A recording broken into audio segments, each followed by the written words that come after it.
안녕하세요. 저는 지방에 살고 있는 30대 중반 여자랍니다. 저는 얼마 전부터 몸을 많이 쓰는 일을 하고 있어요.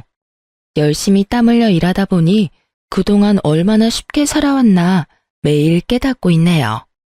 이 채널의 사연을 매일 들으면서 일하는 게 삶의 루틴이라고 할 수 있을 정도인데요. 재미난 사연을 듣다 보면 시간도 잘 가고 지루하지 않네요. 저도 몇 달 전에 인생에서 큰 일을 겪었거든요. 그래서 여러분께 저의 이야기를 들려드리면 어떨까 생각이 들더라고요. 한번 털어놔 볼 테니 한번 들어봐 주실래요? 전 참 철없는 딸내미였어요. 이 사실도 이혼이라는 큰일을 겪고 난 뒤에야 뼈저리게 깨닫게 되었으니 불행 중 다행이라고 해야 할까요? 저는 공부도 잘 못해서 지방대학을 간신히 졸업하고 30살까지 집에서 놀면서 백수로 지냈어요. 너 도대체 언제까지 집구석에서 빈둥댈 거야? 공무원 시험 친다고 해서 학원비 다 댔더니 도대체 시험을 보기나 한 거야? 아무런 말도 없고. 공부하고 있어요. 공무원 되기가 그렇게 쉬운 줄 알아요? 맨날 처자빠져 자면서 뭔 공부를 한다고 그래? 너 그러지 말고 취직이나 해. 벌써 30이잖아. 아직도 네가 어린 줄 알아? 결혼은 안 해? 얼굴이 이쁘기래 날씬하기래 누가 백수랑 결혼해 준대? 나 결혼 생각 전혀 없는데요. 난 엄마랑 이렇게 평생 살 거야. 누가 너 걷어준대? 너 쫓아내기 전에 당장 취직해. 엄마가 소개시켜주는 회사로 바로 들어가. 알았어? 이번엔 진짜 쫓아낼 거야. 결국 어머니 지인이 운영하는 작은 회사에 격리로 취직을 하게 되었죠. 적응이 되어서는 별것 아닌 일이었는데 막상 시작했을 땐 너무 힘들고 일이 적응이 안 되더라고요. 그래서 초반엔 혼나기도 참 많이 혼났네요. 그럴 때마다 옆에 앉은 대리님이 위로도 많이 해주고 알려주는 것도 많아서 점점 친해지게 되었죠. 같이 퇴근하고 저녁도 먹고 술 한잔도 하다 보니 몇 달 후에는 자연스레 사귀는 사이가 되었답니다. 그래요. 회사에 잘 적응할 수 있었던 건 남편의 도움이 진짜 컸던 건 인정해요. 그래서 그만큼 저도 의지를 많이 했고 그렇게 다니기 싫던 회사를 2년 가까이 다녔으니까요. 몰래 한다고 했던 연애였는데 어느새 회사 사람들도 다 알게 되었고 거의 공식 커플처럼 되었죠. 우리 사귄 지도 꽤 됐고 그동안 얘기 들어보면 서로 집안 사정도 비슷한 것 같은데 우리 결혼하면 어떨까? 뭐야, 무슨 프로포즈를 이렇게 멋없게 해? 난 원래 허례허식 그런 거 싫어하는 사람이잖아. 서로의 진실된 마음이 중요한 거지. 자기도 홀어머니고 나도 홀어머니 모시고 살고 있잖아. 우리 서로 의지하면서 효도하며 잘 살아보자. 알았어. 나도 자기 믿고 한번 따라가 볼게. 우리 행복하게 살자. 남편의 집안 사정은 우리 집보단 그렇게 좋지는 않았어요. 결혼 전에 사는 집에 인사하러 갔었는데 허름한 빌라더군요. 시모도 성격이 괄괄하고 말도 참 생각 안 하고 막 튀어나오는 성격인 것 같더라고요. 이미 결혼한 친구들한테 말해보니 영 좋은 소리는 못 들어서 사실 결혼을 진행해야 되나 많이 망설였어요. 근데 저도 참 대책 없는 게 그렇다고 헤어지긴 힘들더라고요. 그래서 그렇게 상견례까지 진행하게 됐죠. 나름대로 열심히 괜찮은 한정식 집도 찾아서 예약도 했고요. 근데 상견례 시작부터 참 삐그덕거리더군요. 뭐 얼마나 잘난 집안이라고 이런 비싼 데를 온대? 얘기 들어보니까 사정 뻔히 보이더니만 앞으로 아껴 쓰고 돈 함부로 쓰지 말어. 남들 하는 대로 다 하고 살다간 거지꼴 못 면한다. 여기 그렇게 안 비싸요. 그래도 상견례 하는데 조용한 곳에서 말씀 나누시면 좋잖아요. 아이고 벌써 시어미를 가르치려고 드네. 내가 한번 아니라고 하면 네 하고 말을 들어야지. 안 그래요 사돈? 이렇게 하면 다 호러미 밑에서 자랐다고 욕먹는 거 아니겠어요? 여기가 그렇게 비싼 것도 아니고 아이들 성의 봐서 맛있게 드시고 가시죠. 우리 애가 낭비가 심한 애도 아니고. 그래도 우리 생각해서 좋은 데 데리고 왔는데요. 사돈은 공장에서 일한다면서요? 아니 여자가 어쩜 그렇게 험한 일을 한대? 나처럼 식당에서 일하면 처음엔 힘들어도 짬밥 되면 여러모로 좋아요. 챙기는 것도 많고. 저도 그렇게 힘들진 않아요. 주로 관리하는 일을 많이 해서요. 암튼 뭐 신경 써줘서 감사하네요. 그래도 여자 혼자 몸으로 얼마나 고생하겠어? 내가 안 봐도 안타까워서 그래요. 그 나이에 공장 일을 하고. 아이고 저 손톱 좀 봐. 손톱 밑이 너무 까맣네. 저게 다인이 박힌 거라고 다. 엄마, 그만하시고 식사하세요. 불편하게 왜 자꾸 그렇게 말씀을 하세요?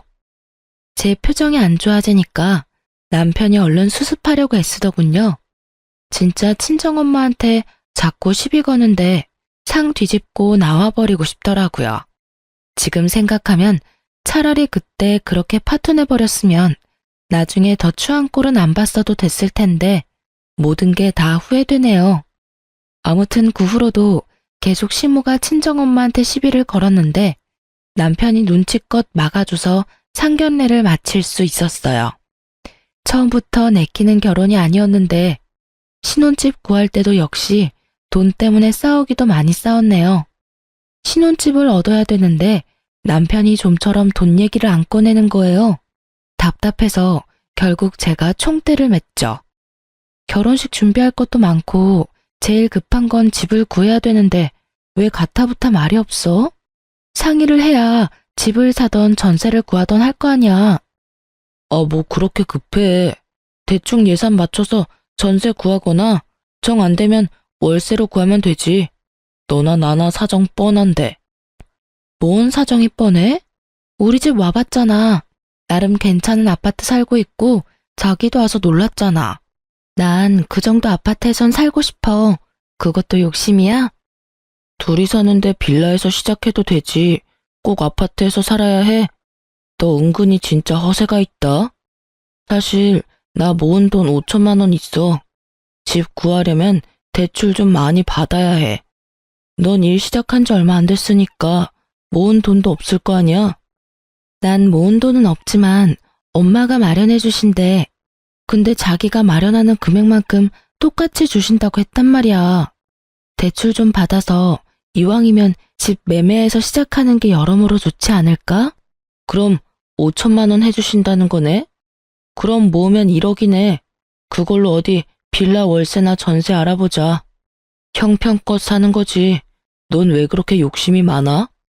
제가 싫다고 해도 막무가내로 허세만 가득한 여자로 몰아가는 게 너무 짜증이 나더라고요. 말이 빌라지 그 정도 가격 집이면 진짜 오래되고 안 좋은 곳만 구할 수 있을 텐데 제가 왜 그렇게 희생해야 하는지 전 이해가 안 됐어요. 대출을 받으면 될 텐데 대출 받으면 무슨 큰일 나는 사람처럼 절대 안 된다고만 하는 것도 답답하고요. 저는 철없게도 친정엄마에게 하소연을 했죠. 제 말을 가만히 듣고 있던 엄마가 차갑게 말씀하시더군요. 그러게 누가 넉넉지 않은 집으로 시집가래? 남자 속도 맹꽁이만 하고만. 엄마가 말 좀 해주면 안 돼? 나하고는 말이 너무 안 통해. 도대체 1억으로 무슨 집을 얻는다는 거냐고. 네 남편 될 사람이면 네가 구워 삶아야지. 내가 뭔 말을 해? 그러면 이서방한테 5천만 원 더 대출받아서 1억 채우라고 해. 그럼 내가 딱 2억 해준다고. 그 정도면 작은 아파트 전세는 구할 수 있을 거 아니야. 제가 남편한테 말을 전하기가 무섭게 시모한테 전화가 온 거 있죠? 네 엄마가 2억을 보태준다고 했다면서? 그게 정말이냐? 아니, 니네가 무슨 돈이 있어서? 어머니, 사돈인데 네 엄마라고 하시는 건 좀 아닌 것 같네요.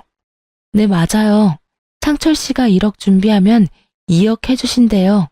너무 감사한 일이죠. 공장 잔업하면 돈을 많이 준다더니 일을 아주 많이 하나 봐. 어디서 그렇게 큰 돈을 턱턱 준다는 말을 해? 아니면 뭐 대출이라도 받는데? 자식이 결혼한다는데 대출이라도 받아서 보태주신다면 고마운 일이죠. 어머님도 상철 씨 좀 도와주시는 게 어때요? 그래, 안 그래도 상철이가 어렵게 대출 얘기를 꺼내길래 내가 집 담보로 5천 해주기로 했다. 네 엄마가 무리하는 것 같아서 나도 최대한 돕는 거니까 앞으로 양가 어머니들한테 잘하고 살아라. 그나저나 사돈이 너무 무리한 거 아닌가 싶네. 아주 딸 하나 있는 게 뼛골까지 다 빨아먹네. 공장에서 일하면서 뭐 얼마나 번다고? 우리 엄마 그 정도 능력은 되세요. 자꾸 깎아내리는 말투로 그렇게 말씀하시는 건 좀 아니지 않아요? 누가 어머니한테 그렇게 말하면 기분 좋겠어요? 나도 참으려고 했는데 넌 뭐 이쁘게 말하는 줄 알아? 그렇게 버릇없이 말하면 홀어머니 밑에서 자란 거 흉 잡히고 결국은 다 네 엄마 욕먹이는 거야. 상철 씨도 홀어머니랑 사는 거 똑같은데 이해해주지는 못할 망정 그렇게 말하시면 되나요? 그것도 다 어머님 얼굴에 침 뱉는 거 아닐까요? 제가 그렇게 일갈하자 시모가 차마 말을 잇지를 못했죠. 얼굴을 보지 않아도 시모 얼굴이 울긋불긋해지는 걸 느끼겠더라고요. 정작 2억이나 조건 없이 주시는 친정엄마는 아무 말도 없으신데 시모는 겨우 5천 주고는 온갖 생색을 다 내는 게 얼마나 웃기던져. 저는 그런데도 속도 없이 좋다고 친정엄마 돈 받아서 아파트로 전세를 구해 들어갔죠. 신혼생활은 행복할 거라고 애써 믿었던 것 같아요. 시모는 매주 전화를 해서 속을 긁긴 했지만 그래도 신혼 초에는 나름 남편과 사이도 좋고 꿀도 떨어지고 좋았어요. 남편도 막상 아파트에서 살게 되니까 편하고 좋다고 만족스러워 하더라고요. 둘 다 직장 다니느라 바빠서 양가 어머니를 자주 뵙지도 못했거든요. 문제는 제가 임신 준비를 한다고 직장을 그만두고 시간이 생기면서부터 시작되었죠. 제가 빨리 아기를 갖기를 바라셨던 친정엄마는 보약도 맞춰주시고 보양식도 자주 만들어주셨어요. 이번 주말에 이서방이랑 같이 집에 와. 엄마가 전복 싱싱한 거 샀으니까 한 상 차려줄게. 내가 전복 좋아하니까 또 이모한테 부탁했어? 고마워요, 엄마. 토요일 저녁에 갈게요. 제가 해산물을 좋아해서 신경 써주신 엄마한테 너무 감사하더라고요. 그래서 신나서 남편한테 말했는데 예상외로 반응이 미지근했어요. 워낙 공짜를 좋아해서 엄청나게 좋아할 줄 알았거든요. 우리 집에 가기 싫어? 요즘 맨날 나 혼자 가서 맛있는 거 먹어서 엄마도 신경 쓰이신 모양이야. 이번 주엔 꼭 같이 가자. 그래 뭐. 근데 장모님이 요리하시는 거지? 그럼 당연하지. 우리 엄마 음식 엄청나게 잘하셔. 그러고 보니 우리 집 와서 밥 먹은 적이 한 번밖에 없는 것 같네? 이상하다. 그렇게 토요일이 되고 친정집으로 신나게 갔죠. 엄마도 일찍 일을 마치시고 우리를 위해서 요리를 하고 계시더라고요. 이서방 오랜만에 보네. 시장하지? 내가 금방 차릴 테니까 조금만 기다리게. 그렇게 배 안 고파요. 천천히 하세요. 해수가 많이 먹어야죠. 엄마가 전복죽에 전복회에 맑은 매운탕까지 진짜 한 상 제대로 차려주셨더라고요. 저는 너무 행복해하면서 정신없이 먹었죠. 근데 남편은 매운탕 국물만 깨작대고 잘 먹지를 않더라고요.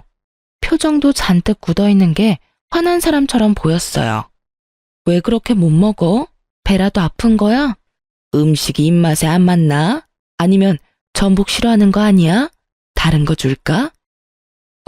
아닙니다. 배가 살살 아픈 것 같기도 하고 좀 그러네요. 제 걱정하지 마시고 많이 드세요. 저도 적당히 먹고 있습니다. 배부르게 먹고 집으로 돌아가는 길에 엄마가 저를 위해서 만들어두신 음식들을 바리바리 싸주셨죠. 저는 감사하고도 기쁜 마음으로 냉장고 정리를 하고 있었어요. 남편이 못마땅한 얼굴로 갑자기 시비를 걸더라고요. 이제 전업주부인데 요리는 직접 해야지. 장모님이 해주신 것만 날름 받아 먹을 거야? 이제 장모님이 해주신 거 가져오지 마. 엄마가 나 몸 보양한다고 최고급 재료만 공수해서 만들어주시는 건데 왜 가져오지 말래? 정성을 봐서라도 다 먹어야지. 내가 차마 이런 말은 안 하려고 그랬는데 장모님 손톱이 너무 더럽지 않아? 요리할 땐 좀 손을 깨끗하게 닦고 해야지. 아까 보니까 요리하시는 내내 손톱 끝이 더럽던데 좀 비위상하더라. 뭐라고? 나 너무 놀라워서 이해가 안 되는데 그럼 지금 우리 엄마 손이 더러워서 우리 엄마가 해주는 음식을 안 먹었다는 거야? 아무리 비위가 강해도 그 손으로 주물럭거리는 거 보면 누구라도 입맛 달아나. 난 그래도 장모님 생각해서 좀 먹어줬잖아. 네가 장모님한테 잘 말씀 좀 드려봐. 참나 기가 막혀서. 아니 그런 이유면 남자가 툭 까놓고 우리 엄마한테 물어봤으면 엄마도 잘 대답해 주셨을 거야. 더러운 때가 아니라 기계 벨트에 염색된 거라서 씻어도 안 지워지는 거야. 더럽다고 말하니까 너무 실망이고 속상해. 내가 잘못했다고? 지나가는 사람 다 잡고 물어봐. 그런 손으로 음식 만지는데 좋아할 사람 있냐고. 그래? 죽어도 미안하다는 말은 안 하네? 앞으로 나는 우리 엄마가 주시는 음식이랑 식재료 다 갖다 먹을 거니까 당신은 먹지 마. 더러운 손으로 만진 거 어떻게 먹겠어? 앞으로 당신 밥은 당신이 해결해. 아 진짜 별것도 아닌 걸로 유세 떨기는. 그래 알았다고 알았어. 내가 더러워서 안 받아 먹는다. 끝까지 사과도 안 하고 친정엄마를 업신여기는 남편의 태도에 진짜 정이 확 떨어지더라고요. 그래서 그 후로 남편의 밥은 일절 챙겨두지 않았어요. 임신에 대한 마음도 사라져버렸고 남편과의 사이는 점점 더 멀어져만 갔답니다. 그렇게 한 2주 정도 투명인간 대하듯이 지내니까 지도 안 되겠는지 슬슬 말을 걸고 제가 좋아하는 음식을 사와서 먹으라고 하고 그러더라고요. 결혼한 지 1년도 안 됐는데 뭐 이혼할 수도 없는 거고 저도 그냥 넘어가 줬죠. 그렇게 일단락은 됐지만 그래도 서운한 마음은 계속 앙금처럼 가라앉아 있더라고요. 결혼한 지 2년쯤 되었을까요? 제가 1년 정도를 전업주부로 지내고 임신도 잘 되지 않자 남편이 눈치를 주기 시작했죠. 내가 돈을 많이 버는 것도 아닌데 이제 슬슬 직장 구해서 일해야 하는 거 아니야? 어차피 아기도 잘 안 생기잖아. 그래서 병원 다니고 있잖아. 내가 병원 가서 같이 검사 좀 받자니까 맨날 바쁘다면서 한 번을 안 가주면서 지금 일하라고 눈치 주는 거야? 아니, 집에서 맨날 아무것도 안 하고 스트레스만 받지 말고 차라리 일을 하는 게 더 나을 것 같다 이거지. 당신이 배달시켜 먹는 것만 해도 한 달에 얼만 줄 알아? 식비 좀 아껴야지. 당신 진짜 웃긴다. 배달시켜 먹는 거 다 내 카드로 내는데 무슨 소리야. 암튼 식비 좀 줄이자는 거야 내 말은. 안 그래도 내일 저녁에 엄마가 집에 오라고 하시던데. 당신 안 가면 나 혼자 가서 밥 먹고 올게. 엄마 밥 먹은 지도 오래됐고. 굳이 저한테 같이 가자고 하지 않는 게 이상하긴 했지만 그런가 보다 하고 넘겼죠. 근데 다음날 시모 집에 갔다 온 남편이 양손 가득 검은 비닐봉지를 주렁주렁 들고 들어오는 거예요. 그게 다 뭐야? 뭐 사왔어? 아니, 엄마가 우리 먹으라고 음식을 좀 많이 싸주셨어. 당신이 뭔지 보고 냉장고에 정리 좀 해. 저는 식탁 가득 널브러져 있는 비닐봉지에서 음식들을 꺼내기 시작했어요. 아주 가지각색으로 비닐에 쌓여 있어서 꽁꽁 얼어있더군요. 뭐가 뭔지 구별도 전혀 되지 않을 정도였어요. 꽁꽁 언 백설기도 있고 포장이 뜯어진 채로 얼린 어묵은 그나마 나은 거라고 봐야 했어요. 먹고 남은 반찬들을 얼린 게 대부분이었거든요. 참 어이없는 건 초록색이라 나물인 건 같은데 도대체 뭔지 구별이 안 된다는 거죠. 뭔지 알지도 못하고 언제 만들어진 줄도 모르는 걸 어떻게 먹을 수가 있겠어요? 아 진짜 보는데 열이 확 뻗치더라고요. 당신은 이거 보고 아무 생각이 안 들어? 이걸 지금 먹으라고 가져온 거야? 왜 또 시비야? 엄마가 우리 식비 아끼라고 바리바리 싸주신 건데 고맙다고 인사하진 못할 망정 뭐가 문젠데? 이거 봐. 이게 뭔 거 같아? 뭔지 알지도 못하는 걸 뭘 믿고 먹어? 먹고 탈이라도 나면 어쩌려고. 아 진짜 까다롭게 구네. 장모님이 싸준 건 그렇게 좋다고 먹으면서 우리 엄마가 준 건 싫다 이거야? 우리 엄마가 이런 거 싸줬어? 다 현지 공수한 싱싱한 재료로만 보내주시고 음식도 그날 요리한 걸 보관통에 담아주셨어. 이렇게 꽁꽁 얼어서 분간도 안 되는 거랑 같아? 난 이런 거 안 먹을 거니까 다신 갖고 오지 마. 그렇게 아까우면 당신이 다 먹어. 식비 많이 절약해. 그래, 내가 다 먹을 테니까 넌 손도 대지 마. 다 맛있어 보이는구만. 엄청 깔끔한 척하네. 진짜 웃긴 건 뭔지 아시나요? 그렇게 큰 소리 쳐놓고는 단 한 개도 먹지 않더라고요. 냉동실에 다 처박아 놓고는 나몰라라 하는데 진짜 냉장고를 볼 때마다 속이 부글부글 끓었죠. 결국 참다 못해 일주일 후에 제가 다 갖다 버렸어요. 더 어이없는 건 제가 버렸다는 사실도 모르더라고요. 근데 그 후에도 시모가 자꾸 냉동된 정체 모를 것들을 자꾸 싸운다는 게 더 큰 문제였어요. 어느 날은 남편과 저녁을 먹고 있는데 초인종이 여러 번 울리더라고요. 시모가 또 양손 가득 검은 비닐봉지를 들고 들어왔죠. 정말 저 검은 비닐만 봐도 속이 울렁거렸답니다. 아니 반찬이 왜 이렇게 빈약해? 내가 준 거로만 대충 차려도 10첩 반상은 나오겠구먼. 근데 내가 싸준 건 하나도 안 보이네? 벌써 다 먹었니? 그럼 이거 하나 얼른 해동시켜 먹어. 이거 우리 상철이가 좋아하는 닭갈비다. 오, 닭갈비야? 뭐해? 얼른 전자레인지에 좀 데워봐. 안 그래도 다 나물 반찬이라 힘이 안 나더라고. 시모는 신나서 가져온 봉지들을 풀어 헤치더라고요. 저는 일단 시모가 준 닭갈비를 해동해서 남편 앞에 밀어놨어요. 아주 무슨 걸신 들린 듯이 잘도 먹더라고요. 아유, 이렇게 잘 먹으니 내가 힘들게 가져온 보람이 있네. 이렇게 지극정성으로 챙겨주는 시어미가 어딨니? 네 친구들한테 한번 물어봐라. 이거 나머지는 다 냉동실에 넣어놓고. 아니, 근데 냉동실이 꽉 찼네. 내가 저번 주에 준 거 하나도 안 먹었니? 제가 한 번은 말씀드리려고 했는데요. 이렇게 꽁꽁 얼린 거 뭐가 뭔지도 모르겠고요. 소시지나 빵 같은 거 보면 유통기한도 지나 있고 이런 거를 먹을 수는 없잖아요. 어머니도 못 먹으니까 우리 주시는 건 아니죠? 저 이런 거 안 받고 싶어요. 이제 갖다 주지 마세요. 뭐? 내가 지금 못 먹는 걸 준다 이 말이야? 아니 빵 같은 거는 유통기한 좀 지난 건 다 먹어도 돼. 그거 친구가 비싼 데서 산 빵이라고 그래서 내가 먹지도 않고 너네한테 준 건데. 너 내 성의 무시하니? 성의는 제가 충분히 잘 알겠는데요. 아무리 갖다 주셔도 저희는 잘 안 먹고 다 버리게 돼요.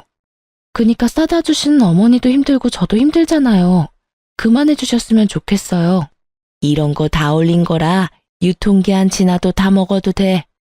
난 여태껏 식당에서 일하는 몇십 년 내내 다 갖고 와서 먹어도 아무 탈 없이 우리 아들 잘만 키웠다. 그럼 이게 다 식당에서 남은 거 가져온 거였어요? 다 버려야 되는 음식물 쓰레기를 자식들 먹으라고 준다는 게 진짜 기가 막히네요. 안 먹을 거니까 다신 가져오지 마세요. 넌 먹지 마. 난 우리 아들 갖다 주는 거니까. 상철이는 뭘 먹든지 넌 상관 말고 숟가락도 대지 마. 아주 내가 살다 별꼴을 다 보네. 아이고. 시모가 소리소리 지르더니 그놈의 검은 비닐봉지를 바닥에 확 내던져버리고 가버렸어요. 시모하고 싸우기까지 하면서 얼린 음식을 가져오지 말라고 했는데 제 말이 우습다는 듯이 남편 손에 계속 검은 비닐을 들려보내더군요. 그 후로 저는 아무런 반응도 하지 않았어요. 남편은 마치 저도 이제 받아들였다고 생각했는지 지도 건들지도 않으면서 차곡차곡 냉동실에 쌓아놓더라고요. 저도 단 하나도 버리지 않고 그냥 두었죠. 그렇게 3주 정도 지났고 냉동실이 아주 터지려고 하더라고요. 이번 주 금요일에 어머니 생신 아니야? 내가 생일상 준비할 테니까 우리 집으로 다 오시라고 해. 진짜야? 네가 웬일이냐? 이제야 드디어 정신을 좀 차리고 며느리 노릇을 하려나 보네. 알았어. 그럼 저녁에 다 오시라고 할게. 그렇게 저는 토요일만 기다렸죠. 저녁이 되자 시부모와 시이모 두 분이 들어오더라고요. 네가 이제야 며느리 노릇을 하려나 보구나. 오늘은 해가 서쪽에서 떴나 내가 확인을 다 했다니까. 언니 덕분에 우리도 오늘 배부르게 먹고 가겠네. 아니, 근데 이게 뭐야? 음식들이 왜 이래? 왜요? 다 어머니가 좋아하는 음식들인데 마음에 안 드세요?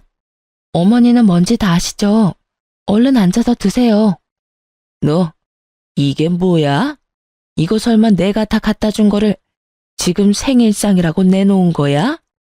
그렇게 아끼시는 거 우리 먹으라고 바리바리 싸주시길래 제가 이번에 생신에 많이 드시라고 다 차려봤어요. 아버님도 앉으시고 이모님들도 맛있게 드세요. 얼굴이 빨갛게 변한 시모가 씩씩대더니 상을 확 엎어버렸답니다. 이게 아주 시모를 우습게 알고 나를 엿먹여? 공순이 밑에서 자라서 인상도 궁핍한 게 처먹으라고 갖다 주면 고맙게 받아먹을 것이지. 어디서 지금 시부모한테 이딴 짓을 해? 뭐라고요?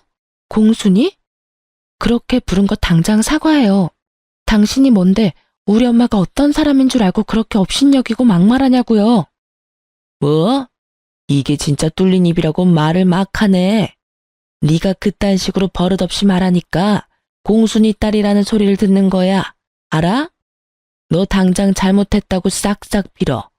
이번 일은 내가 절대 못 넘긴다. 아주 버르장머리를 고쳐놓던가 소박을 맞추든가 해야지. 나야말로 이렇게 구질구질하게 살 줄 알았으면 결혼 절대 안 했어요. 우리 엄마랑 나는 그쪽처럼 그렇게 구차하게 안 살았으니까 같은 취급하지 말라고요. 이게 아주 맛이 갔네. 오냐, 네가 소박 맞으려고 작정을 했구나. 너는 그냥 넘어갈 수가 없다. 아주 먼지나게 맞아봐야 정신을 차릴래? 너무 어이가 없게도 시모가 손을 높이 쳐들고 제 뒤통수를 세게 때리는 거 있죠? 제 인생 통틀어서 남한테 맞아본 적이 처음이라 순간 너무 당황스럽더라고요. 그 상대가 시모라니 기가 막힐 노릇이죠. 제가 놀라서 시모를 바라보니 시모가 이를 악물고 또 저를 때리려고 손을 올리더라고요. 저는 열을 받아서 시모 팔을 탁 잡아서 옆으로 확 꺾어버렸죠. 시모가 아고고 소리를 내며 옆으로 팍 넘어졌어요. 그때 퇴근하고 들어오던 남편이 그 상황을 보고 제 어깨를 팍 밀치면서 눈을 부라리며 말했죠. 야, 너 미쳤어? 니까짓 게 뭔데 감히 우리 엄마를 밀어? 바락바락 소리 지르는 것까진 내가 참아보려고 했는데 너처럼 대바라진 애를 본 적이 없어. 이걸 확. 이 순간이 제 인생에서 가장 지우고 싶은 순간이에요. 지금 다시 생각하면서도 피가 솟구치고 손이 벌벌 떨리네요. 남편이 욕을 짓거리면서 발로 제 허리를 팍 치는 게 아니겠어요. 저는 힘도 못 써보고 벽으로 거의 날아가다시피 했죠. 저는 너무 열을 받아서 옆에 있던 리모컨이며 물건들을 남편한테 마구 던졌어요. 네가 뭔데 날 때려? 우리 엄마도 한 번도 안 때리고 키웠는데 네가 뭔데? 더 이상 못 참아. 당장 이혼해. 이혼하자면 누가 쫄 줄 아냐? 네가 그렇게 말해주니 아주 고마울 지경이다. 맹하게 생겨서 고분고분 말 잘 듣고 우리 엄마 말도 잘 들을 것 같아서 데리고 살라고 했더니 아주 가관이네. 네가 몸매가 좋냐 이쁘기라냐 뭐 하나 마음에 드는 것도 없는 게 결혼하자마자 일 때려치우고 맨날 빈둥빈둥 쳐놀기나 하고 이 주제에 취집이라도 한 줄 아냐? 그러게 말이다. 어디서 되먹지도 못한 게 굴러들어와서 우리 집안을 말아먹고 있어. 장철아, 얘 당장 쫓아내. 이렇게 개뿔도 없으면서 낭비병만 심 안에 끼고 있어 봤자 너한테 도움 하나도 안 된다. 개뿔도 없이 구질구질하게 사는 건 당신네지. 돈 많은 집구석으로 가는 게 취집이지. 이딴 거지 같은 집구석에 와서 내 돈 써가면서 사는 게 취집이니? 아주 어이가 없는 인간들이네. 네 엄마 행색이 구질구질한 거지. 이래서 집안을 보고 결혼을 해야 했었는데 거지 같은 집구석이랑 결혼하니까 아주 될 일도 안 풀린다니까. 너도 벌써 집구석에서 밥이나 축 내는데 나중에 네 엄마까지 내가 책임져야 하는 건 아니지 않냐? 아무리 생각해도 이건 내 손해다. 너 당장 내 집에서 나가. 내 집 같은 소리 하네. 이 집 구할 때 우리 엄마가 돈 더 보태준 거 잊었어? 공동 명의인 것도 까먹었냐? 이 금붕어 대가리야? 니까짓 게 뭔데 우리 엄마 노후를 책임져? 별 어이없는 걱정을 다 하고 있네. 야, 너야말로 내 인생에서 이만 꺼져. 진짜 징그럽다 징그러워. 그래, 당장 이혼해. 나중에 내 바지가랑이 잡고 매달려도 소용없어. 난 너 같은 빈대 떼어내고 새삼 살 거니까. 알았냐? 눈이 벌게져서는 소리를 바락바락 지르고 있는 남편놈의 얼굴을 보니 참 그동안 내가 알고 있던 인간이 맞나 믿어지지 않더라고요. 아니죠. 이 얼굴이 숨겨왔던 진짜 얼굴이었던 거죠. 그리고 남편놈은 다음날 회사도 안 가고 법원에 가서 이혼 서류를 가지고 왔더라고요. 도장을 아주 당당하게 내 앞에서 찍더니만 이혼 서류를 바닥에 내던지더라고요. 야, 당장 도장 찍어. 네 꼬락서니 다시는 보기 싫으니까 빨리 짐 싸서 네가 나가라. 내가 어떻게든 전세 빨리 빼서 돈 해줄 테니까. 내가 널 뭘 믿고 돈도 안 받고 나가? 오늘 회사도 안 간 김에 대출 받아서 당장 내 돈 다 돌려줘. 그럼 내가 바로 도장 찍어줄 테니까. 이게 아주 이혼 안 하려고 수를 쓰고 있네. 내가 너랑 갈라설 수만 있다면 내 영혼이라도 판다. 기다려. 내가 어떻게든 돈 구해서 10원 한 장 안 틀리고 돌려줄 테니까. 남편이 아주 적극적으로 나와준 덕에 빠르게 3달 만에 합의 이혼을 마칠 수 있었죠.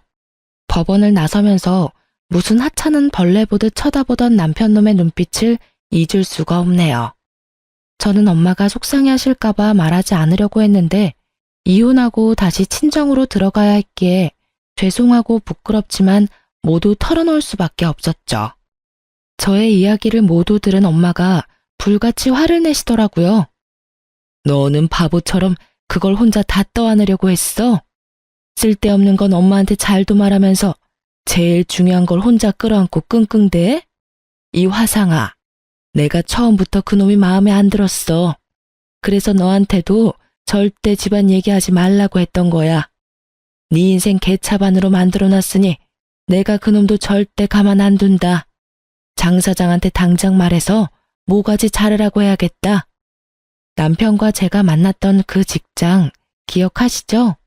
사실 그 사장님은 엄마와 고등학교 동창 사이로 결혼 전에도 저를 챙겨주신 고마운 분이세요. 엄마에게 모든 말씀을 다 들었는지 저한테 전화를 다 주셨더라고요. 혜수야, 잘 사는 줄 알았는데 이게 무슨 일이야? 안 그래도 이들이 워낙 불성실하고 다른 직원들도 일처리에 불만이 많아서 나도 요즘 눈여겨보고 있었다. 글쎄 얼마 전엔 사장이 여자라서 회사가 발전이 없다나 그딴 소리를 하는 걸 직접 들었지 뭐니? 그래도 네 남편이니까 잘 봐주려고 했었는데 언제 소리 소문 없이 이혼을 한 거야? 이 대리가 이혼했다는 거는 아주 철저히 숨기는 것 같더라. 저랑 이혼하면 아주 사방팔방 자랑할 것 같더니 입 다물고 있는 것도 웃기네요. 사장님이 저랑 아는 사이인 걸 알아서 그런가 봐요.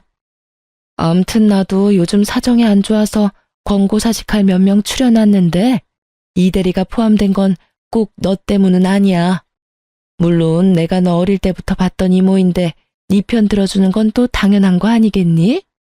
감히 내 조카 같은 너를 업신여기고 상처를 주다니 나도 용서 못한다. 남편놈은 그렇게 권고사직을 당하게 되었나 보더라고요. 엄마가 장 사장님과 오랫동안 통화를 하시고는 저한테도 상세하게 말씀해 주셨죠. 권고사직 당하니까 아주 개거품을 물고 사장실까지 찾아가서 따지더란다.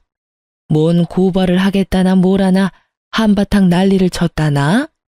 지 혼자 잘린 것도 아니고 다른 몇몇도 같이 잘릴 거였는데 혼자 난리를 치는 게 괘씸해서 장 사장이 힘들어도 다른 직원은 다 안고 가도 너는 절대 안 된다고 하고 끌어내버렸단다. 거기서도 진상짓 제대로 했네. 장 사장님이 저 때문에 고생하신 것 같아서 죄송해서 어째요? 아니야. 원래 싹이 노란 놈이었다고 속이 시원하다더라. 돈도 없는 주제에 뭔 고소를 한다고 설치는지. 아유, 넌 어째 골라도 그런 덜 떨어진 놈을 골랐니? 그렇게 2달 정도가 흘렀죠. 저는 직장을 알아보고 있었지만 사실 준비하는 게 있어서 엄마 일을 주로 도우며 조용히 지냈어요. 어느 날 집에 왔는데 엄마한테 전화가 왔죠. 너 지금 뭐 하고 있니? 당장 우리 공장으로 좀 와. 갑자기 뭔 일인데 그래요? 나 지금 할 거 많은데. 너 안 오면 아주 후회할걸? 내가 세상에 얼마나 놀랐는지 모른다. 오늘 우리 공장 생산직 2명 새로 뽑는데 글쎄 네 전 남편 놈이 떡하니 면접 보러 와 있지 뭐니? 아니 그게 진짜예요? 지금 바로 가요. 좋은 구경 놓치면 안 되지. 저는 불이 나게 엄마 공장으로 차를 몰고 갔죠. 사무실에 도착해서 살짝 훔쳐보니 긴장한 표정으로 의자에 앉아있는 남편놈이 보이더라고요. 이제 앞으로 어떤 일이 펼쳐질지는 꿈에도 모르겠죠. 저는 남편이 면접 보는 사무실 뒷문으로 살짝 들어가서 뒤에 조용히 앉았답니다. 드디어 엄마가 다른 이사님과 함께 사무실로 들어섰죠. 남편놈이 친정엄마를 발견하고는 흠칫 놀라더군요. 최 이사, 아무리 정직원이 아니라도 그렇지 면접 보러 온 지원자 상태가 영 아닌 거 아니야? 그래도 경력직 위주로 뽑은 건데 불편하신 점이라도 있으십니까, 사장님? 뭐? 사장님? 누가 사장이라는 거야? 아니, 면접 보러 온 사람이 지금 누구한테 삿대질하고 있어? 당신 뭐야? 저 아줌마가, 아니, 우리 장모님이 이 공장 사장님이라는 거예요. 공장 직원이 아니고 사장이라고요? 내가 자네한테 공장에서 일한다고 했지 직원이라고 한 번이라도 말한 적 있나? 뭐 눈에만 뭐만 보인다고. 지레짐작으로 내가 공장에서 일한다고 무시한 거 모를 줄 알아? 아니, 장모님, 제가 언제 장모님을 무시했습니까? 저는 너무 힘든 일을 하실까봐 걱정이 돼서 그런 거죠. 이렇게 큰 공장을 하시면서 어떻게 저한테 한마디 말도 안 하셨습니까? 저 진짜 서운합니다, 장모님. 기가 차서 말도 안 나오네. 내 딸이랑 결혼했을 때는 장모님이라고 한 번도 안 부르더니만 다 끝난 마당에 웬 장모님? 너같이 분수도 모르고 시건방진 놈이 내가 공장 가진 걸 알았으면 어떻게 나올지 뻔히 보여서 혜수한테 절대 말하지 말라고 했다 이놈아. 개뿔도 없는 놈이 감히 우리 딸을 무시해? 장모님, 오해십니다. 무시라뇨. 혜수가 우리 어머니하고 너무 심하게 싸우고 이혼하자고 노래를 불러서 제가 어쩔 수 없이 이혼해 준 겁니다. 전 진짜 이혼하기 싫었다고요. 장모님은 제 마음을 좀 알아주세요. 저는 지금도 혜수랑 재결합하고 싶습니다. 도와주십시오, 장모님. 사실 엄마는 외할아버지가 하시던 원당 공장을 2대째 운영하고 계시는데 허름해 보이지만 벌써 20년 가까이 해온 가업이라 재정 상태는 아주 탄탄하답니다. 그리고 주변 공장이랑 토지도 다 엄마 명의로 되어 있고요. 제가 어릴 때 공장을 담보로 다른 사업을 하려고 노리던 아버지와 이혼을 하시고 지금까지 여자 혼자 몸으로 힘들게 공장을 지켜오셨답니다.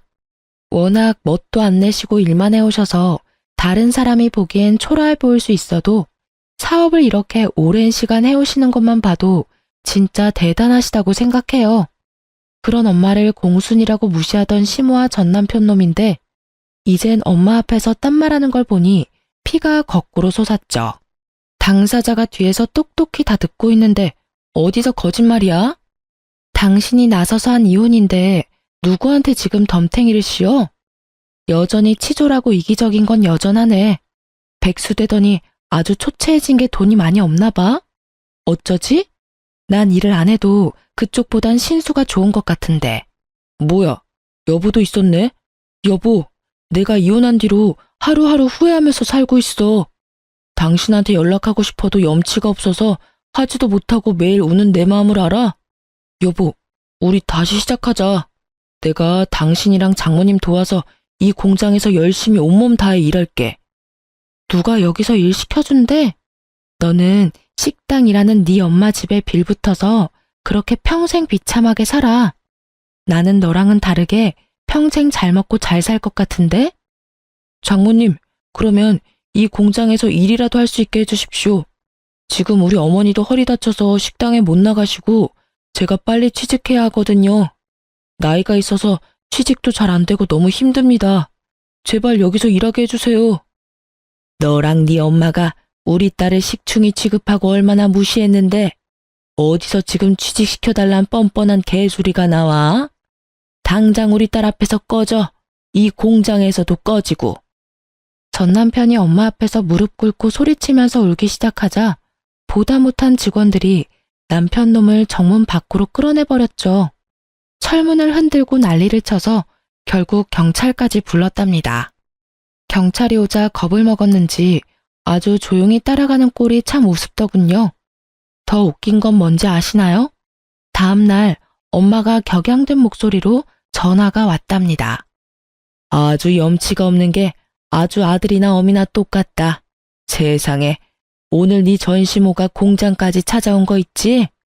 나 보라고 그러는지 허리에 복대까지 차고 온갖 아픈 척을 다 하면서 나한테 사부인 하는데 얼마나 소름이 끼쳤는지 모른다. 아니, 그 아줌마가 엄마 공장에는 왜 왔대요? 그 망할 놈의 옆에 내가 글쎄 살살 아양을 떨면서 니네 둘이 재결합시키자는 거 아니니? 내가 어디서 미친 소리 하고 있냐니까 그럼 자기 아들 여기 취직이라도 시켜달라고 사정하더라. 내가 진짜 일하느라 시간 없어 죽겠는데 별 인간들한테 다 시달린다. 이혼하고는 지네한테 빌붙지 말라더니 진짜 뭐 하는 짓들인지 모르겠네. 나 때문에 엄마가 고생하셨네. 미안해요, 엄마. 고생은 무슨? 올해 무슨 과일 세트까지 사왔길래? 내가 우리 딸한테 어디서 썩어 빠진 음식 주면서 베푸는 척하는 그딴 집구석에 다시 우리 애를 보내냔 말이 나오냐고 소리소리 질러줬다. 과일 세트도 면상에 던져버리니까 아주 바들바들 떨면서 갖고 도로 도망가더라. 경찰 부를까봐 뒤뚱대면서 가는 꼴이 얼마나 볼만했는지 모른다. 아무튼 이제 또 오면 바로 신고한다고 했으니까 함부로 못 찾아올 거야. 그렇게 전 남편과 지긋지긋한 악연은 끝나게 되었답니다. 이 글을 쓰면서도 제가 얼마나 남자 보는 눈이 없었는지 깨닫고 있네요. 답답한 딸내미 때문에 속에 천불이 났다는 우리 엄마. 너무 미안하고 또 빨리 철들어서 효도해야겠다는 생각이 드네요. 쓰다 보니 글이 참 길어졌네요. 지금은 엄마 공장에 취직해서 열심히 일을 하고 있어요. 예전에 하기 싫었던 일이지만 지금은 감사한 마음으로 가장 기본적인 일부터 차근차근 배워가며 하고 있어요. 남편과 시모한테 시달리던 날들보다는 몸은 힘들지만 하루가 보람차고 즐겁답니다. 요즘 엄마가 농담 삼아 말씀하시거든요. 엄마가 목숨 걸고 지킨 가업을 딸인 제가 망하게 만들면 안 된다며 조금 혹독하게 가르쳐야겠다고 말이에요. 저도 엄마가 어떻게 지킨 공장인데 누가 되지 않게 더 열심히 임하려고 해요. 참으로 부족하고 못난 딸 때문에 매일 고생하는 우리 강 여사님. 이제는 엄마 말 항상 귀 기울이며 살도록 할게요. 사랑합니다. 지금도 엄마가 이 사연 듣고 있을 거거든요. 부끄럽지만 제 이혼 사연이 누군가에게는 큰 힘이 되길 바랍니다. 지금까지 제 이야기를 들어주신 분들 모두 감사하고 다들 행복하시길 바랄게요.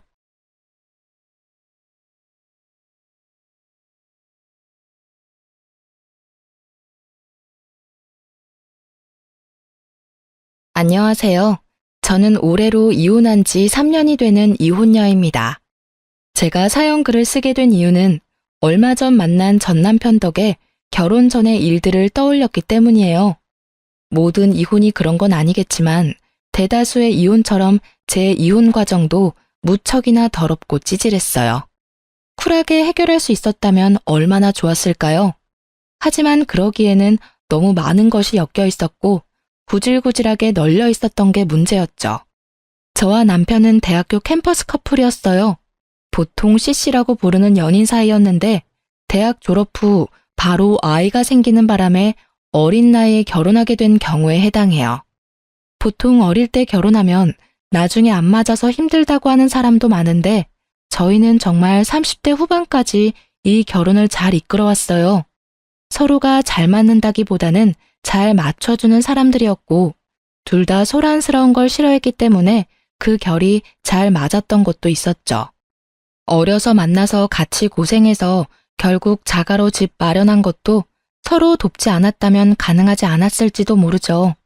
공동 명의로 된 제 집을 보며 어찌나 마음이 뿌듯했는지 몰라요. 사실 저는 성미가 급하고 뭐든 닥치는 대로 해결해야 하는 타입이에요. 그래서 조금은 느긋하고 제게 잘 맞춰주는 남편과는 좋은 사이를 유지할 수 있었어요. 성격이 완전히 다르면 오래가지 않는다고는 하지만 남편은 제 성격을 다스려줄 수 있는 그런 포용력도 있었거든요. 그런 남편에게도 장점 같은 단점이 있었는데 한 가지에 빠지며 아주 그것만 깊게 좋아한다는 거였어요.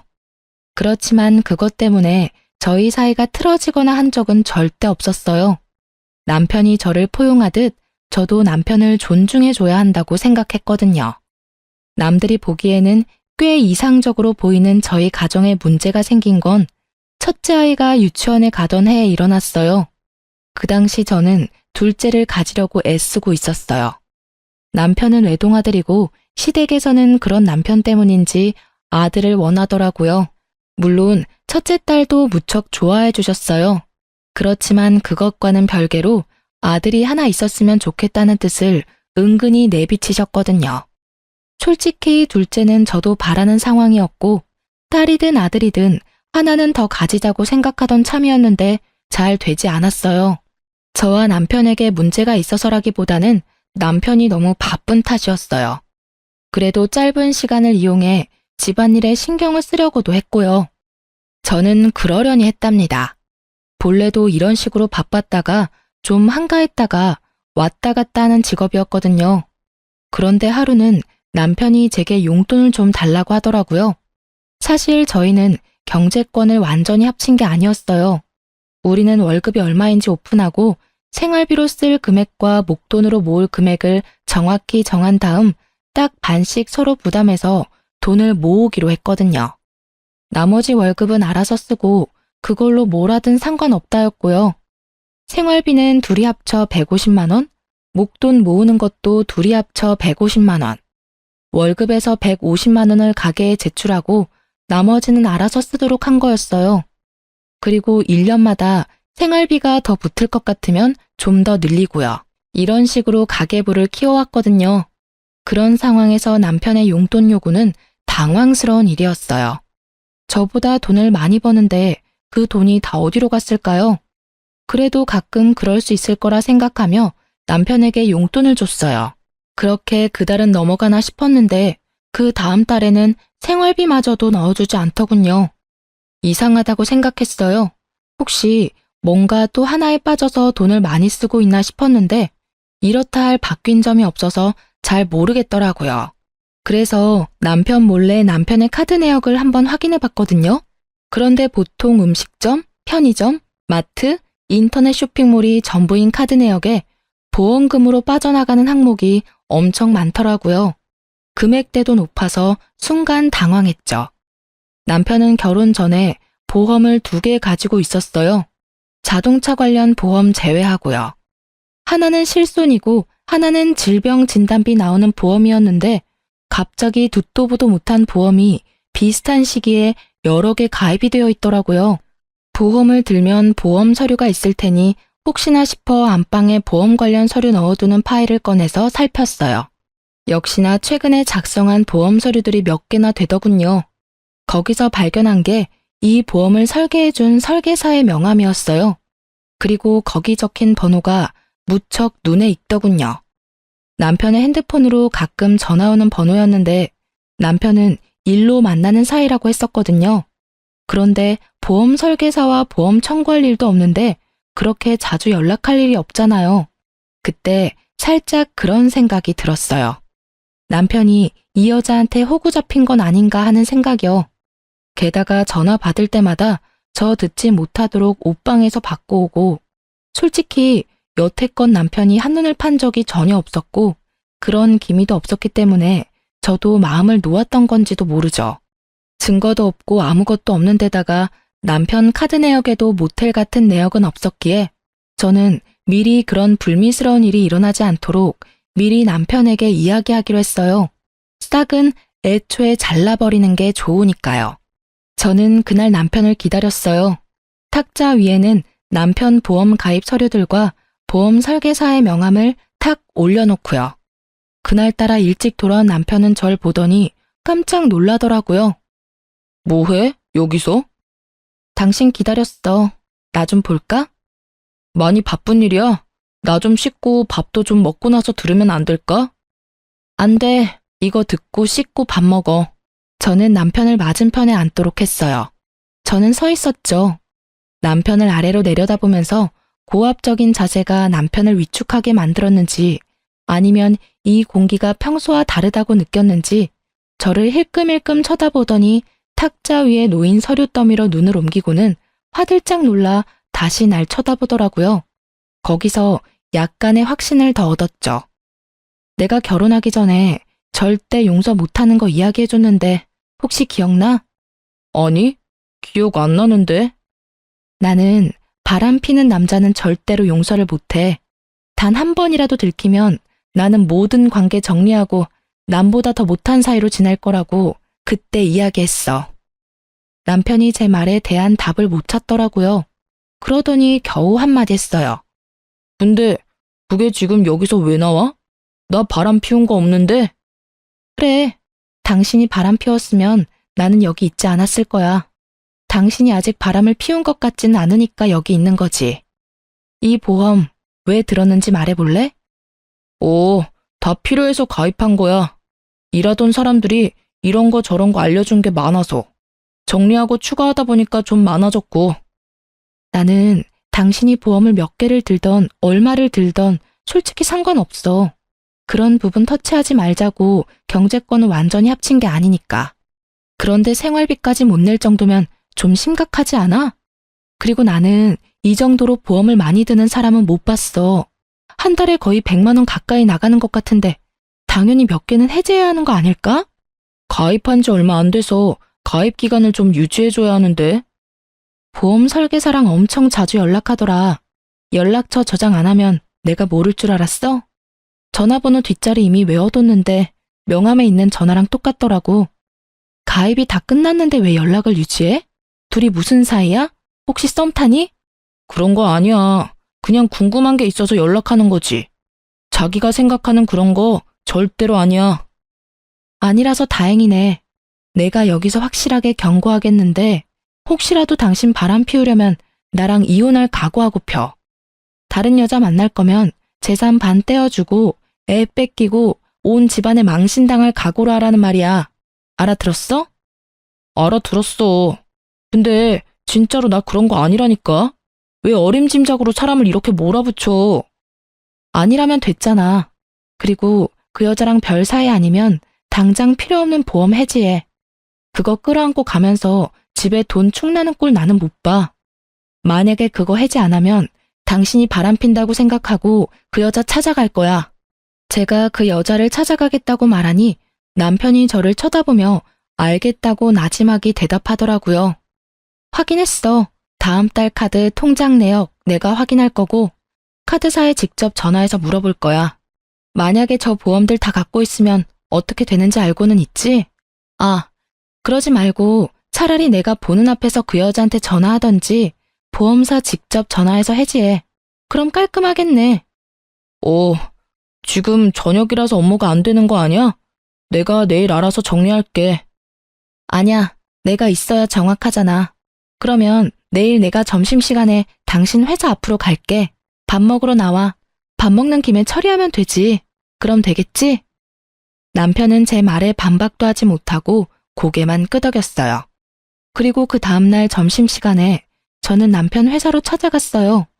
저와 남편 회사가 그리 멀지 않아서 가능한 일이었고 저는 오후 반차를 쓰고 나온 거라 시간이 넉넉했거든요.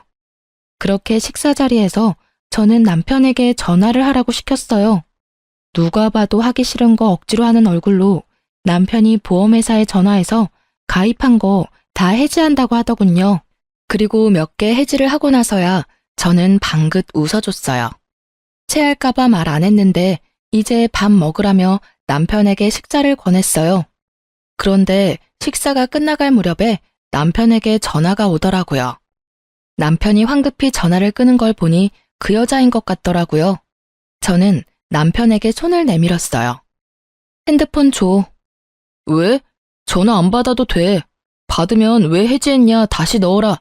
그런 말만 할 거야. 내가 알아서 받을게. 아니, 그러니까 더더욱 내가 받아야지. 당신이 하기 힘드니까. 내가 해주면 더 좋잖아. 그리고 관계도 확실히 해야 하고.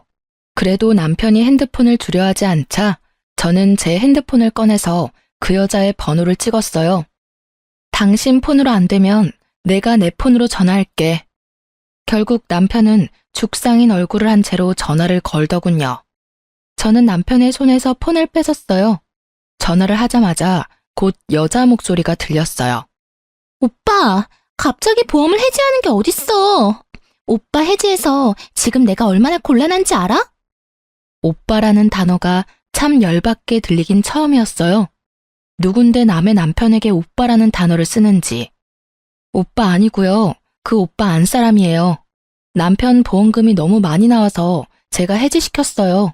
그러니까 앞으로 보험 가입 권유하지 마세요. 누구시라고요? 와이프요. 그쪽이 오빠라고 부르는 사람 와이프.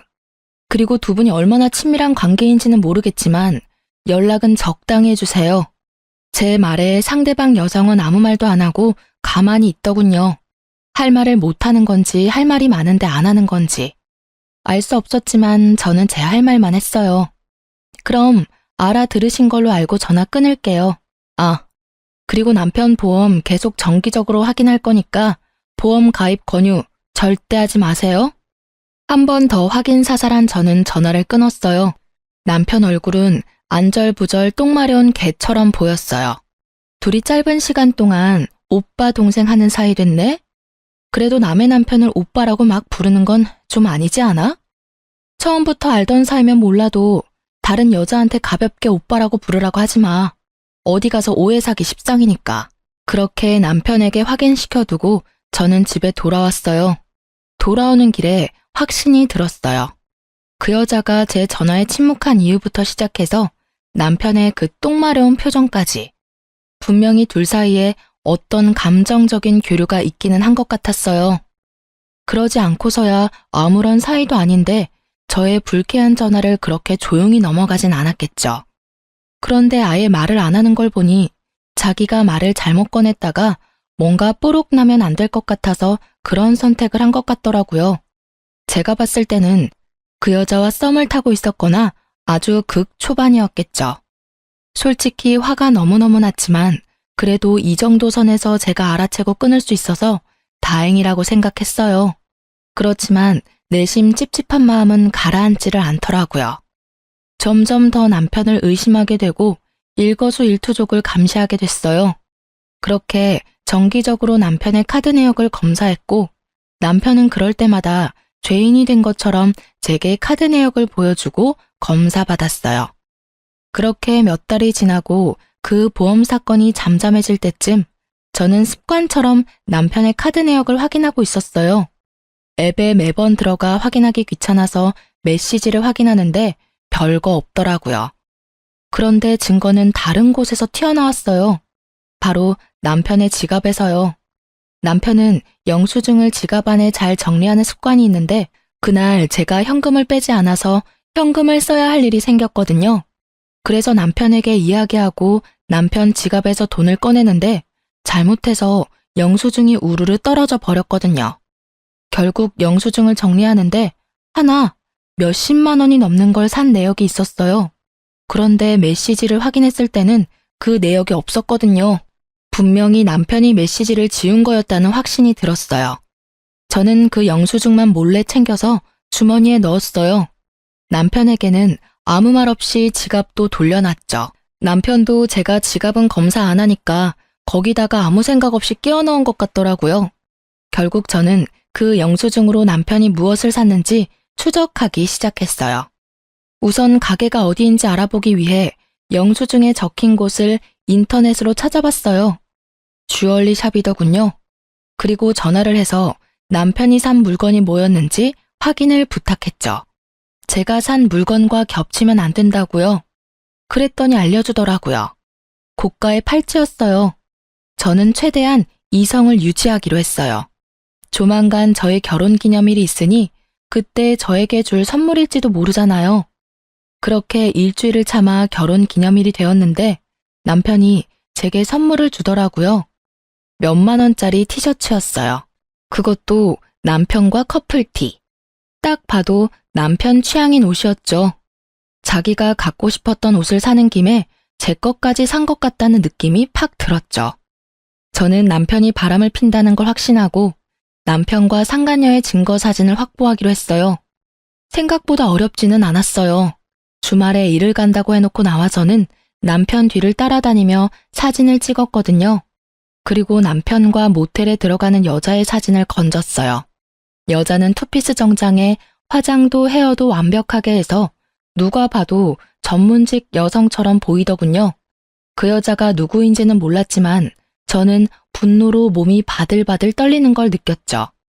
그때 그렇게 주의 주고 바람 피우면 끝이라고 이야기까지 했는데 아예 제 말은 무시하고 또 여자랑 바람을 피고 있었으니 남편에게 모든 걸 터뜨리기 위해 좀 더 증거를 모으려던 그때 친정엄마에게 전화가 왔더라고요. 너 혹시 요새 보험하니? 응? 그게 무슨 소리야? 보험이라니. 아니, 김서방이 나더러 보험 하나 들라고 해서 들었는데 금액도 너무 비싸고 나한테 필요 없더라고. 내 보험 관리해주는 설계사한테 이야기했더니 굳이 안 들어도 된다는데 김서방이 그렇게 들라고 해서 일단 가입을 하긴 했는데 아님 김서방이 보험 쪽으로 직업 바꿨어? 저는 친정엄마의 말에 열이 팍 오르는 걸 느꼈어요. 최대한 가라앉혔던 분노가 터져서 진짜 미칠 것 같더라고요. 또 보험. 더 이상 가깝게 지내지 말라고 경고했건만 여전히 만나는 것도 모자라 남편을 통해 저희 부모님까지 건드린 여자. 제 눈이 돌아버리는 것도 당연했던 건지도 모르죠. 우리 남편이 엄마한테 보험을 들라고 했다고? 보험금 엄마가 내는 거야? 아니, 3개월까지는 자기가 내주겠다는데 이거 진짜 가입해도 되는 거 맞아? 너 목소리 들어보니까 가입하면 안 됐던 거 아니니? 저는 남편의 서랍에서 보았던 수두룩한 보험 가입 서류를 떠올리며 엄마에게 물었어요. 혹시 아빠도 들었어? 그래, 너희 아빠한테도 하나 들어달라고 사정을 해서 그러고선 너한테는 당분간 이야기하지 말라지 않니? 선물이라면서 자기가 내주겠다는데 거절하기도 그렇고. 솔직히 남의 보험 들어주면서 자기 이득 볼 게 뭐 있어? 그런 생각하니까 우리 생각해서 들어줬나 싶기도 한데 그거 아니지? 아, 일단 정리 다 되면 말해줄게요. 지금은 그냥 있어봐요. 저는 친정엄마의 말을 듣고서야 남편이 그 상간녀를 위해서 보험들 사람을 모집하고 있다는 걸 알게 됐어요. 그 여자는 돈 벌고 남편은 그 여자랑 만나서 즐기고 자기 보험은 해지당하니까 주변 사람들을 끌어들이는 꼴이 아주 꼴불견이다 못해 정신 나간 놈처럼 보였어요. 저는 증거고 뭐고 지금 당장 열받아서 상간녀에게 전화했어요. 다행히도 그 상간녀의 명함을 가지고 있었거든요. 당장 나오라는 제 말에 지금 당장은 안 된다며 바쁘다는 이유로 도망치려고 하더라고요. 제가 직접 회사로 찾아가겠다니 결국 나오겠다더군요. 그렇게 상간녀와 마주쳤어요. 무슨 일로 보자고 하셨는지는 모르겠지만 저는 이제 그쪽 남편하고 관련 없어요. 관련이 없어요? 저는 당신이 우리 남편 만나고 있다고 확신하는데. 아니라니까요. 왜 제가 고객을 만나요? 제가 보는 고객이 얼마나 많은데. 그분은 그 중에 한 분이세요. 제발 저한테 그런 억측으로 몰아붙이지 마세요. 그래요? 그럼 얼마 전에 60대 노부부 보험 들어준 거 있죠? 우리 남편 통해서.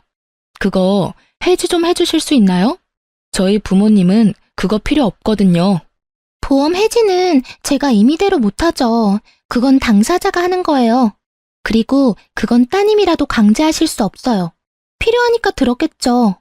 여하튼 저는 이렇게 개인적으로 만나서 당신하고 할 이야기 같은 거 없는 사람이에요. 앞으로는 이렇게 부르지 마세요. 상간녀는 제가 아무런 증거를 가지고 있지 않다고 생각했나 봐요. 그런데 어쩌나요? 저는 상간녀의 손목에 걸린 남편의 선물이 눈에 들어왔거든요. 팔찌가 참 예쁘네요. 얼마 전에 제 남편이 산 거랑 똑같은 모델이에요. 신기하네요. 그걸 샀다는 영수증은 있는데 저한테 주지는 않더라고요. 아무래도 다른 데 간 모양인데 어디로 갔는지 확실하게 알겠네요. 제가 그 말을 하자 상간녀가 일어나다가 멈칫하더라고요. 그런 불순한 사이가 아니라는 말 잘 들었네요. 그런데 아시죠? 거짓말 하시면 앞으로 있을 소송에 크게 불이익을 받으실 수 있어요. 제 말에 상간녀 얼굴이 흔들리는가 싶더니 더 당당한 표정으로 말하더라고요. 그런 거 아니라니까 참 이상하시네. 그리고 이 팔찌도 흔한 거예요. 제 남편이 사준 거고요. 그 팔찌는 남편분한테 여쭤보는 게 더 빠르지 않을까요? 그렇게 말하고는 빠르게 카페를 빠져나가더라고요. 제가 손에 뭘 쥐고 있는지도 모르고. 아주 이 순간만 모면해 보려고 무리수를 쓰는 모습을 보니 괘씸하더라고요. 당장 죄송하다고 절대 그런 짓 이제 안 하겠다고 해도 내가 용서해 줄까 말까인데. 저는 증거를 들고 집에 갔어요. 이미 남편이 먼저 집에 도착해 있더군요. 그리고 얼굴이 굳어 있었어요. 분명히 상간녀가 남편에게 언지를 줬던 모양이에요. 그 얼굴 보니까 그 여자가 당신한테 전화했나 봐. 참 빠르다. 그렇지? 제 말에 남편은 바로 무릎을 꿇더라고요. 미안하다라는 말을 할 줄 알았어요. 그리고 그 생각이 맞았죠. 그런데 그 뒷말은 제 생각과는 무척이나 달랐어요. 미안해 여보. 하지만 내가 그 여자를 너무 사랑해. 당신이 나랑 이혼해주면 안 될까? 내가 다 정리하고 다 자기 원하는 대로 해줄게. 그러니까 그 여자랑 나랑 이루어지게만 해줘. 이게 무슨 개소리인지. 저는 무심코 뒤통수를 한 대 맞은 기분이었어요. 아니, 자다가 남의 다리 긁는 기분이었죠. 미안하다는 말 뒤에는 응당 절대 그러지 않겠다가 나와야 하는 거 아닌가요? 그런데 그 여자를 사랑하니 헤어지게 해달라니. 야, 이 새끼야. 네가 지금 그걸 말이라고? 너 양심은 어디다 팔아먹었어? 우와, 살다 내가 별꼴을 다 보네. 뭐? 그 여자 사랑하니까 헤어져 달라고?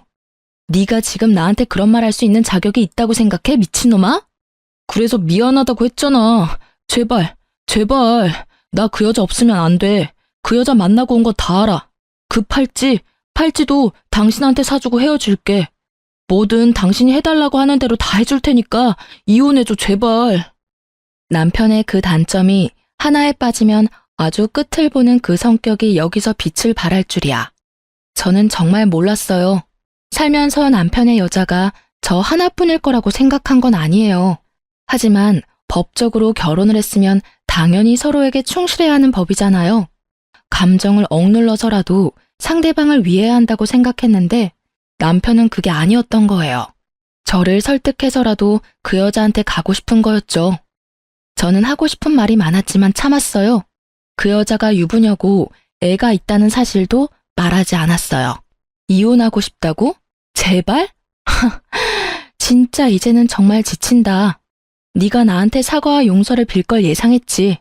이런 걸 예상한 건 아닌데. 그래, 이혼해주면 넌 어떻게 할 건데? 그 여자랑 결혼할 거야? 난 그럴 마음이 들었기 때문에 당신한테 이혼해달라고 한 거야.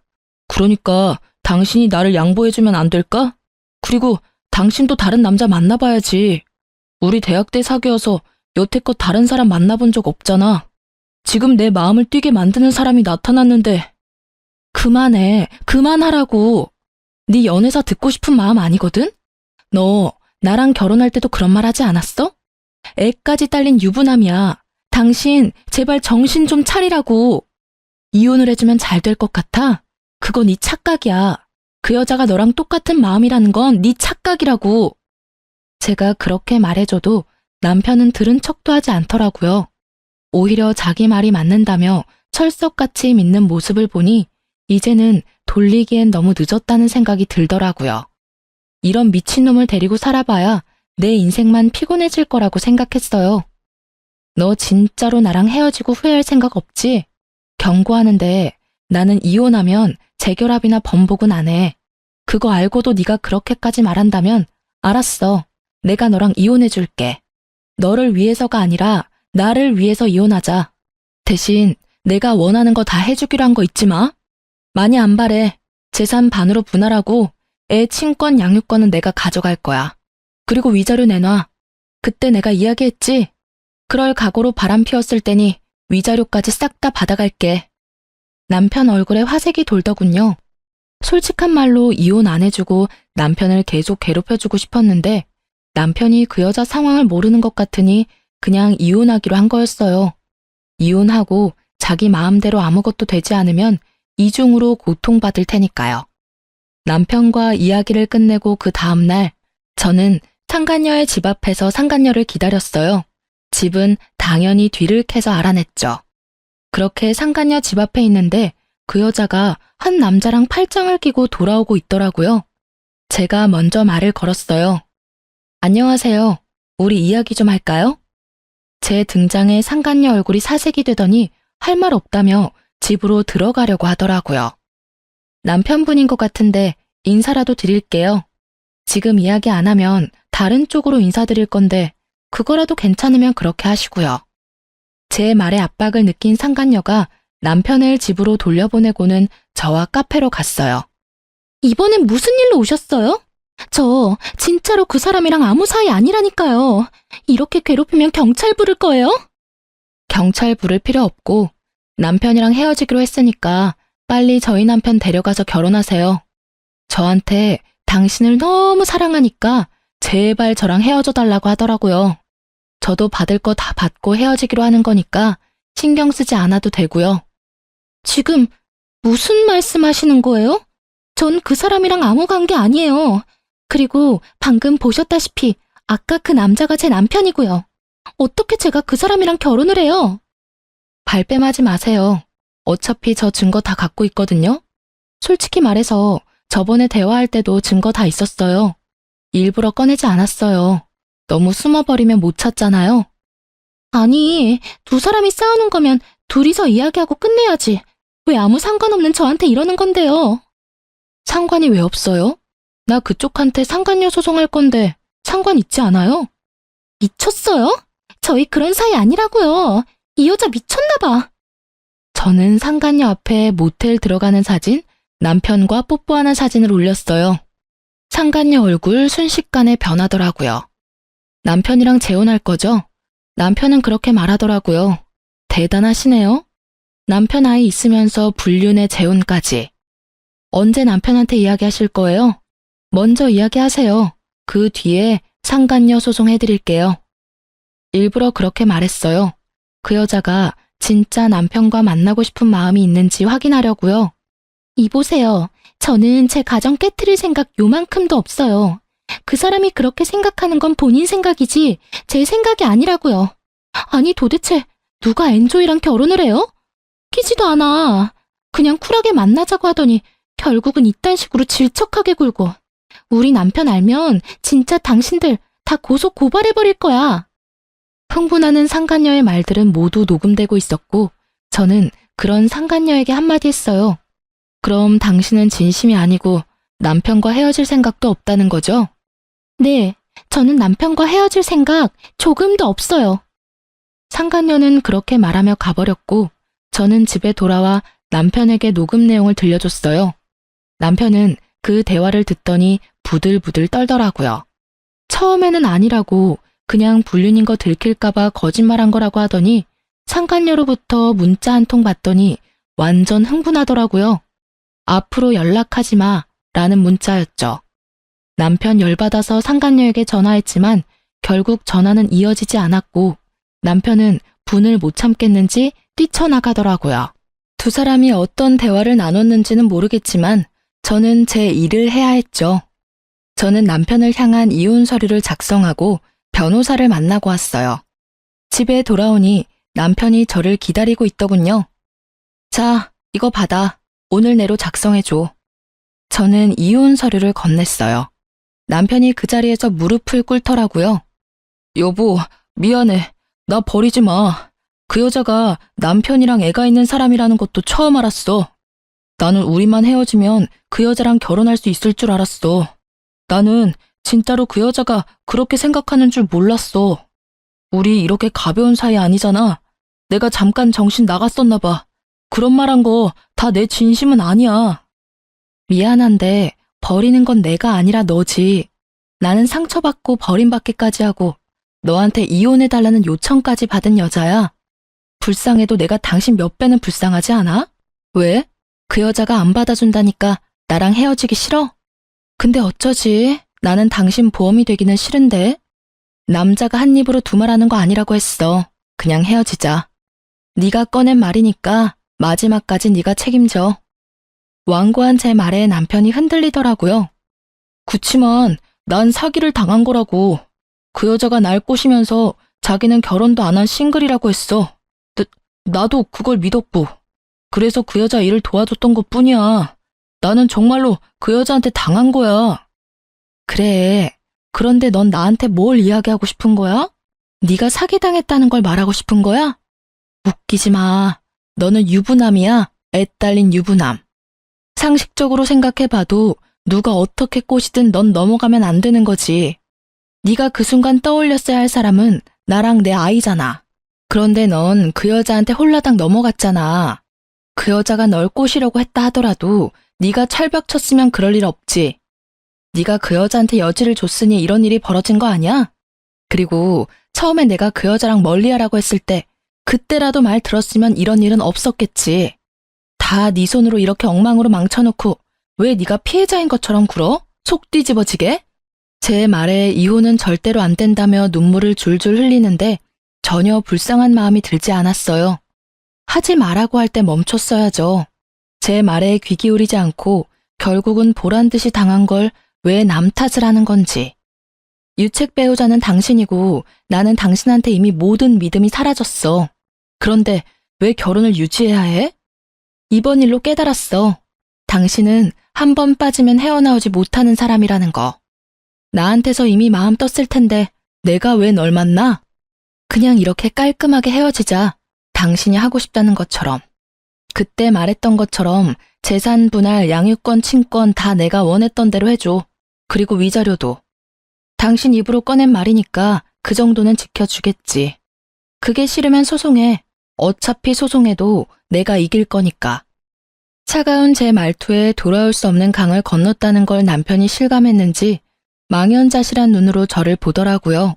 그러더니 이내 벌떡 일어나더니 어디론가 가더군요. 저는 남편은 신경 쓰지 않고 남편 주변 친인척들에게 전화부터 했어요. 남편 통해서 보험 든 거 있으면 해지하시라고. 필요한 거면 갖고 있어도 되는데 불필요한 건 해지하셔도 된다고 했어요.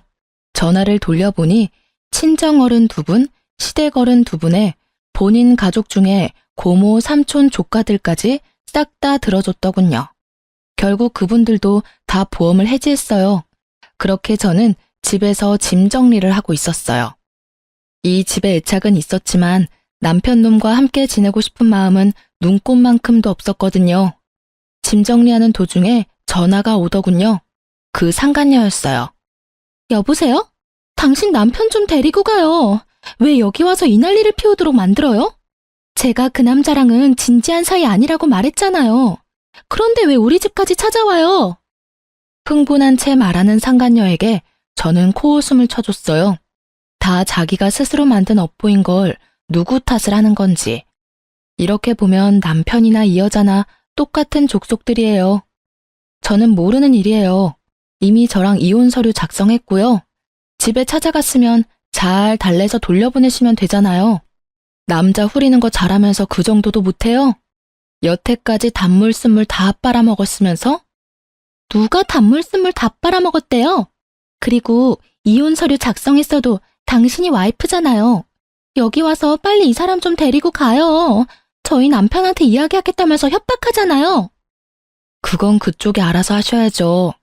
남편에게 들키기 싫었으면 그런 짓을 하지 말았어야지. 재미 볼 건 다 봐놓고 나중에 와서 이러는 거 너무 웃기다고 생각하지 않아요? 그것도 불륜남 와이프한테 전화해서 무슨 하소연할 게 있다고? 그래도 들켰으니 차라리 다행이네요. 저도 상간녀 소송 곧 진행할 거라서요. 집으로 보내드릴까 회사로 보내드릴까 고민 중이었거든요. 그래도 이미 들켰으니 집이 낫겠죠? 제 말에 상간녀는 씩씩거리는 소리만 낼 뿐 대답 하나 제대로 못하더군요. 아니라고 몇 번을 말해요. 지금 당장 저 남자 데리고 가라고. 결국 소리를 꽥 지른 상간녀에게 저도 소리를 질렀어요. 이게 어디다 대고 명령질이야? 네 알아서 하라고. 당신이 만든 거잖아, 이 모든 상황이. 왜 나한테 지랄이야? 나한테 괜히 열내지 말고 열심히 네가 싼 똥이나 치워, 이 상간녀나. 앞으로 이런 시답지 않은 일로 절 귀찮게 굴면 나까지 거기 가서 깽판 치는 수가 있으니 2번 다시 연락하지 마. 알겠어? 남편은 저에게 거절당하고 화가 나서 상간녀 집을 찾아간 모양이더라고요. 결국 상간녀 남편이 알게 된 건지 핸드폰 너머로 남자의 목소리가 들리는데 아주 난장판이더라고요.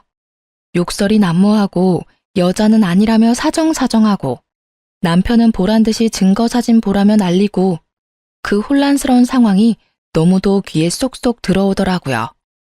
이왕이면 직접 눈으로 보고 싶었는데 딱 제가 바랐던 그림이었거든요. 남의 가정 파탄내놓고 자기 가정 지킬 수 있을 거라 생각했다면 그거야말로 오산이죠. 그렇게 저와 남편은 무사히 이혼했답니다. 남편은 저와 이혼하면서 그렇게 울었어요. 왜 우는지 모르겠더라고요. 지가 이혼하자 해놓고 피해자인 척 다하는 그 모습이 아주 불쾌하게 느껴질 정도였죠.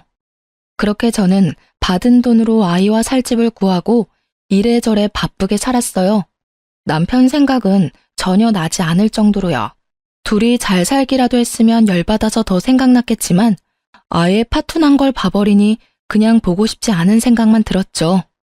그러다 얼마 전 우연찮게 전 남편을 만났어요. 별거 아닌 일이었고 아이와 관련된 일 때문이라 만났어요.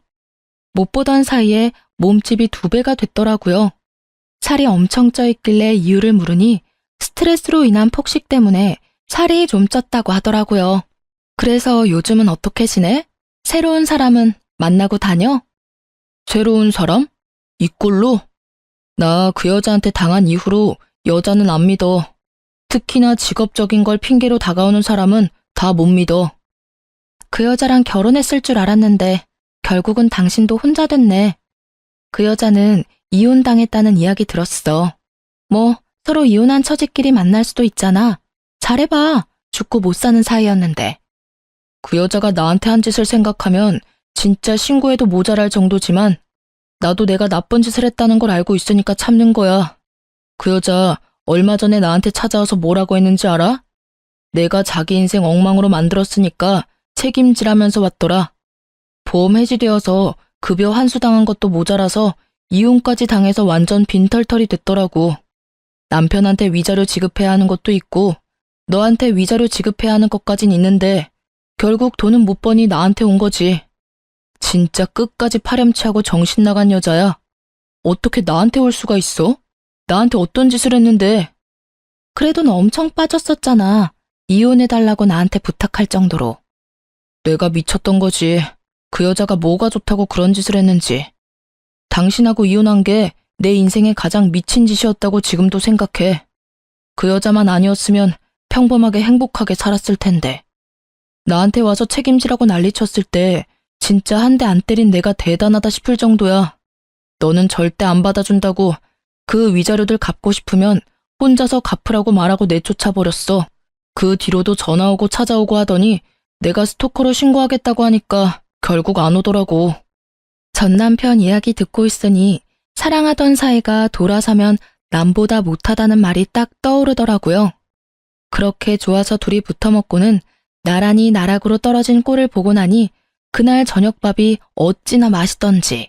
게다가 남편 말로는 저랑 이혼하고 나서 친척분들한테 욕을 엄청 얻어먹었다고 해요. 멀쩡한 조강지쳐 놔두고 바람 피워놓고는 결국 보험 사기꾼한테 휘둘렸다고요. 전 남편은 한바탕 푸념을 털어놓고는 아이 한 번 안아주고 나갔어요. 바람 한 번 정도는 용서해줘도 되지 않았냐고 제게 이야기하는 사람도 있었어요. 다들 그렇게 참고 산다고요. 애 때문에 돈 때문에 상간녀랑 잘 사는 꼴 보기 싫어서 그렇게 헤어지지 않고 산다고 하는데 저는 제가 싫다는 사람과 함께 사는 게 그 무엇보다 싫었어요. 엄밀히 따지면 제가 싫다고 한 거 아니었어요. 그 여자가 좋다고 한 거였지. 그런 걸 보면 저는 제가 그 사람의 첫 번째 순위가 아니라는 게 너무 자존심 상하고 열받았던 것 같아요. 만약 이 인간이 다시 나에게 돌아온들 또 어디선가 운명 같은 여자를 만나 빠지게 될 줄 모르잖아요. 한 번 일어났던 일이 두 번 일어나지 말라는 법은 없으니까요. 살다 보면 무디게 되겠지만 받은 상처는 사라지지 않고 남게 되고 그 상처를 낸 원흉을 보면 또 생각나고 되뇌이고 그렇게 살 자신이 저에게는 없었어요. 그냥 눈앞에서 보이지 않아야 제 상처가 나을 것 같았어요. 그리고 이렇게 이혼하고 나니 상처가 헤집어지지 않더라고요. 가끔 생각나면 따끔거릴 뿐이지. 이혼 후의 과정이 쉽지는 않았어요. 이혼하고 몇 년쯤 지나니 사람 만나보라는 연락도 점점 많아지고 있어요. 사람을 만나고 싶지만 다시 이런 일을 겪을까봐 무서워요. 그래서 좀처럼 용기를 내지 못하고 있는 것이기도 하죠. 그래도 제 곁에서 저를 지켜주는 사람들이 있어서 저는 오늘도 충실하게 하루를 살아가고 있어요.